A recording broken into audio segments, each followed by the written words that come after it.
Oh, come on. You're just waiting in here for me, man? I don't want to do this today. Not today. Come on. I'm not fighting you, no. Hey, beautiful person. Joshua here. Are you tired of getting sucker punched by your emotions? I know I am.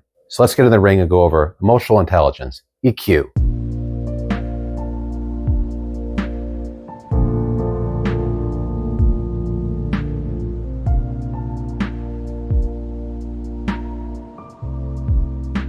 I'm sure at some point you've heard the term emotional intelligence, EQ. You know, that thing that keeps you going full DEFCON on that college student just trying to make a buck at the coffee shop. You come back around the drive-thru, your order was messed up, and, well, let's just say it ends up on someone's shirt.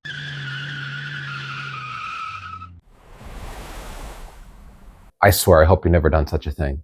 Or maybe it's your significant other saying something a little too savory, and you react, your voice gets raised. Ever thrown a fist through a wall? Maybe you're that person at the park that was screaming into the sky about something that went wrong one fateful morning.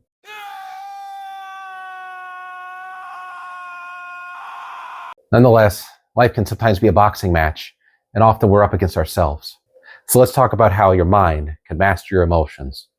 I have your 1-2 punch and hook to knock out this problem, this challenge, so that you can get the best of your emotions and not let them get the best of you. Ultimately, when our emotions get the best of us, knock us out, land a punch, any kind of noun outside of us ends up being the object, victim to our emotions, our behaviors. Something you say, something you speak in action, your behavior. We could break down all the ways that this can break down your relationships, your well-being, mental health. You don't have to be pummeled by your emotions. This isn't just about anger. It's stress, it's anxiety. It's all the things that say panic.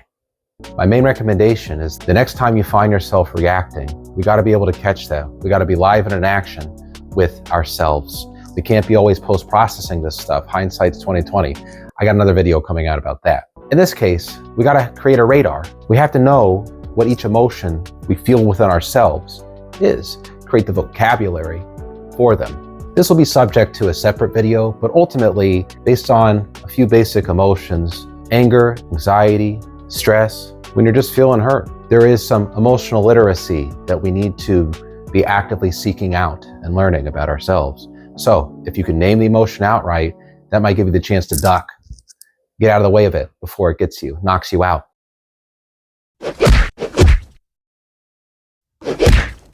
You can step back, size up your opponent. What is this emotion? All right. I was in the middle of an important meeting and my router went out. And let me tell you, I looked at that thing like it was my arch nemesis. I went full-blown caveman. I was about to smash that thing with a club.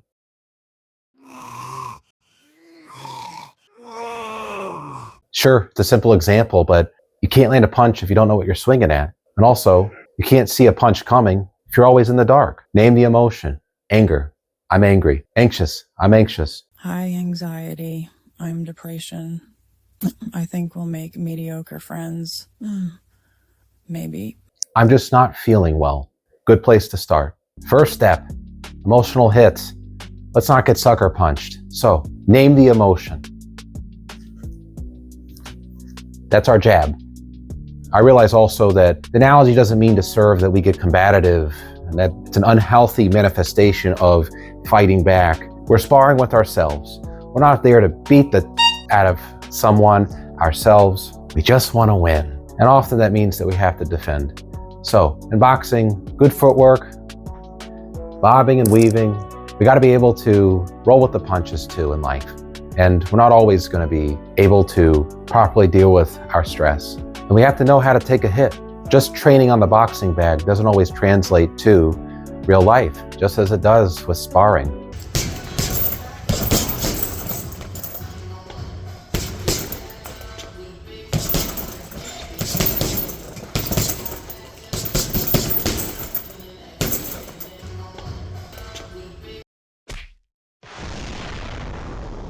So don't say, I'm fine, when your jaw is twitching, your eyes bulging out, a blood vessel in your brain has burst. Second step, you're cross. Jab, cross. The second step is asking why. How does this emotion make me react? What is causing this emotion within me? What does it mean to me? This can happen live and in the moment as you're feeling the emotion. You're having a reaction. Another complaint. You get defensive. I'm taking it as a personal attack. No, it's not. That often is coming within yourself. Though, realistically, people will and can attack you. Even still, regulating our emotions in those moments are critical to keeping calm and composed. When in conflict, we got to be curious about how our emotions operate. See yourself as a scientist, as a specialist. Step back and observe. Sometimes your opponent gets in too close to you. So, let's size up the emotion. What is it? Name it and ask yourself why, what, and how, and also who. Truth be told, there's secondary emotions, primary emotions, anger being a secondary one, often secondary to a primary emotion, such as being hurt and insecurity. We have to drill down into that. We have to find an opening to land that punch so we get to the heart of it. This is really part of the sparring match where insight starts to land. Then we can learn our opponent, ourselves. Again, this isn't some street fight. It's just sparring. We're trying to learn how to better move, coordinate ourselves around attacks, defend. So let there be an epiphany. Once you can name the emotion, you can explore it.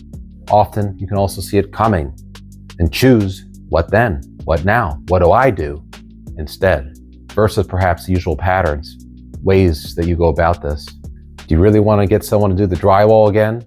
Oh my, it is a modern work of art, isn't it? Absolutely astounding. Third and final step, your hook. This can be your knockout punch, your voice of reason, your coach in the corner. That's you, the wise mind. What does it have to say about this situation? This is the person that was telling me the world isn't out to get me, including my router. It was going to be okay. Life happens. I don't need to get so worked up, so upset that I end up banging my fist on a desk or whatever else might happen.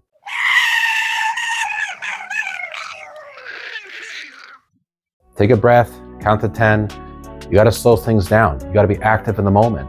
I realize it can feel often like sparring, watching for punches. I think also, especially in crucial conversations with your significant other or your boss, coworker, whoever, it's hard to regulate your emotions when it feels intense. You might feel like it's a personal attack, but you got to be able to defend against that, against yourself that's saying this is something else. And if it's not, still, again, the same, be centered, grounded. You don't have to let your emotions burn down the house. So be your own coach. Get used to this voice in your head, this inner monologue or dialogue, however it works in your mind. Your mentor, your coach, the person that's rooting for you, wants the best for you, wants for you to win. I do. Develop a relationship with that person. And in these moments, that voice of reason will come through, and so will you. Name the emotion, ask a question about it.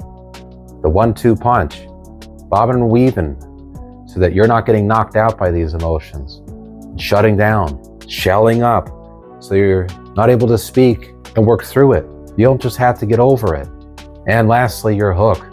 Respond with reason, that voice of reason, that inner coach and mentor. That's you. Let's build a relationship with that part of yourself. Look, this isn't just fluffy talk. It's going to take practice.